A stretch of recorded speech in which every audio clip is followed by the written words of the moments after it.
आज का बाइबल का वचन प्रवक्ता ग्रंथ 15 वचन 15 से 20। दूसरा वचन संत पौलुस का कुरिन्थियों के नाम पहला पत्र अध्याय 2 वचन 6 से 10। और आज का सुसमाचार सन्मति के अनुसार अध्याय 5 वचन 17 से 37। प्रवक्ता ग्रंथ अध्याय 15 वचन 15 से 20। यदि तुम चाहते हो तो आज्ञाओं का पालन कर सकते हो। ईश्वर के प्रति ईमानदार रहना तुम्हारी इच्छा पर निर्भर है। उसने तुम्हारे सामने अग्नि और जल दोनों रख दिया। हाथ बढ़ाकर उनमें से एक को चुन लो। मनुष्य के सामने जीवन और मरण दोनों रखे हुए हैं। जिसे मनुष्य चुनता वही उसे मिल जाता है। ईश्वर की प्रज्ञा अपार है। वह सर्वशक्तिमान और सर्वत्र है। वह अपने श्रद्धालु भक्तों की देख रेख करता है। मनुष्य जो भी करते हैं वह सब देखता रहता है। पाप करने की छूट उसने किसी को नहीं दी है। दूसरा वचन संत पौलुस का कुरिन्थियों के नाम पहला पत्र अध्याय 2 वचन 6 से 10। उन लोगों के बीच जो परिपक्व हो गए हैं हम प्रज्ञा की बातें करते हैं। यह प्रज्ञा न तो इस संसार की है और न इस संसार के अधिपतियों की। ये लोग तो समाप्त हो जाने वाले हैं। मैं ईश्वर की उस रहस्यमय प्रज्ञा और उद्देश्य की बातें करता हूँ जो अब तक गुप्त रहा, जिसे ईश्वर ने संसार की सृष्टि से पहले ही हमारी महिमा के लिए निश्चित किया था, जिसे संसार के अधिपतियों में से किसी ने नहीं जाना। यदि वे लोग उसे जानते तो महिमा में प्रभु को क्रूस पर नहीं चढ़ाते। मैं उन बातों के विषय में बोलता हूँ जिनके संबंध में धर्म ग्रंथ यह कहता है, ईश्वर ने अपने भक्तों के लिए जो कुछ तैयार किया है वह किसी ने कभी देखा नहीं, उसके विषय में किसी ने कभी सुना नहीं और कोई उसका कल्पना कभी नहीं कर पाया। ईश्वर ने अपने आत्मा द्वारा हम पर वही प्रकट किया है, क्योंकि आत्मा सब कुछ की ईश्वर के रहस्य में की भी था लेता है। आज का सुसमाचार सन्मति के अनुसार अध्याय 5 वचन 17 से 37।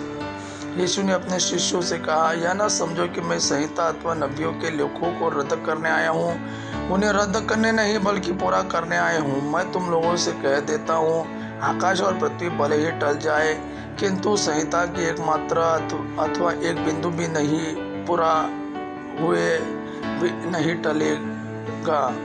इसलिए जो उन छोटी से छोटी आज्ञाओं में से एक को भी भंग करता और दूसरों को ऐसा करना सिखाता है वह स्वर्ग राज में छोटा समझा जाएगा। जो उनका पालन करता और उन्हें सिखाता वह स्वर्ग राज का में बड़ा समझा जाएगा। मैं तुम लोगों से कहता हूँ, यदि तुम्हारी धार्मिकता शास्त्रियों और फरीसियों की धार्मिकता से गहरी नहीं हुई तो तुम स्वर्ग राज में प्रवेश नहीं करोगे। तुम लोगों ने सुना है कि पूर्वजों ने से कहा गया है, हत्या मत करो। यदि कोई हत्या करे तो वह कचहरी में दंड के योग्य ठहराया जाएगा। परंतु मैं तुमसे कह देता हूँ, जो अपने भाई पर क्रोध करता है वह कचहरी में दंड के योग्य ठहराया जाएगा। यदि वह अपने भाई से कहे, रे मूर्ख, तो वह महासभा में दंड के योग्य ठहराया जाएगा। और यदि वह कहे, रे नास्तिक, तो वह नरक की आग के योग्य ठहराया जाएगा। जब तुम वेदी पर अपनी भेंट चढ़ा रहे हो और तुम्हें वहाँ याद आए कि मेरे भाई को मुझसे कोई शिकायत है,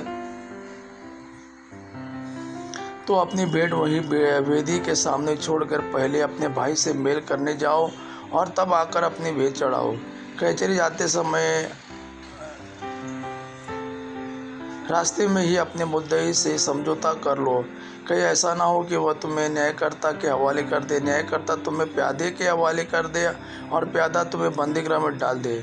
मैं तुम लोगों से कह देता हूँ, जब तक कोड़ी न चुका दोगे तुम तब तक वहाँ से नहीं निकल पाओगे।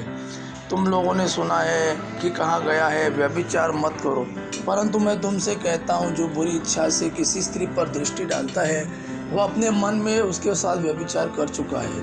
यदि तुम्हारी दाहिनी आँख तुम्हारे लिए पाप का कारण बन जाए तो उसे निकाल कर फेंक दो। अच्छा यही है तुम्हारे अंगों में से एक नष्ट हो जाए किंतु तुम्हारा सारा शरीर नरक में न डाले जाए। और यदि तुम्हारा दाहिना हाथ तुम्हारे लिए पाप का कारण बन जाए तो उसे काट कर फेंक दो।